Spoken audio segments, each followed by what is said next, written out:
হযরত নুমান ইবনে বাশীর রাদিয়াল্লাহু তাআলা আনহু বর্ণনা করছে আল্লাহর নবী সাল্লাল্লাহু আলাইহি সাল্লাম ইরশাদ করে ইন্নাল্লাহা কাতাবা কিতাবান ক্বাবলা ইয়াখলুকাস সামাওয়াতি ওয়াল আরদা বিআলফাই আমিন।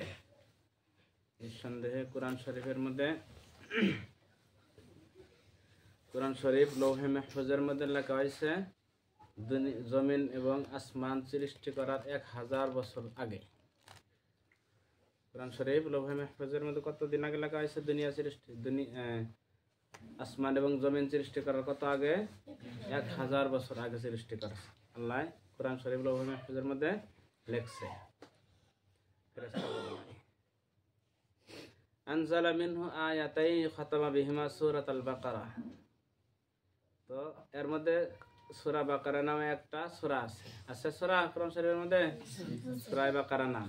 তো এই সূরাটা লাস্টের 2 আয়াত দিয়ে শেষ হচ্ছে, মানে আমানা রাসূলু বিমা উনজিলা ইলাইহি মির রাব্বিহি ওয়াল মুমিনুন এর থেকে নিয়ে লাস্ট পর্যন্ত।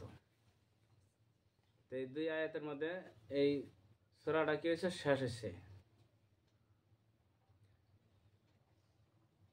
ওয়ালা তুকরানি ফি দারি সালাসি লায়ালিন ফায়াকরাউ বিহা শাইতান। তো কেউ যদি এই 2 আয়াত কোনো রাইতে পড়ে তাহলে 3 রাত পর্যন্ত এই বাড়ির আশপাশে শয়তান আইবে না।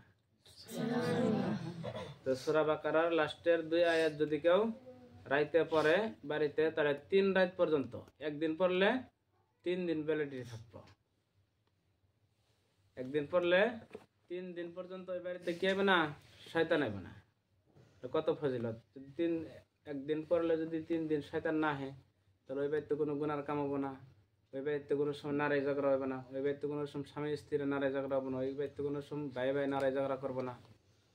তো সূরা বাকারা লাস্টের 2 আয়াতের এরকম ফজিলত।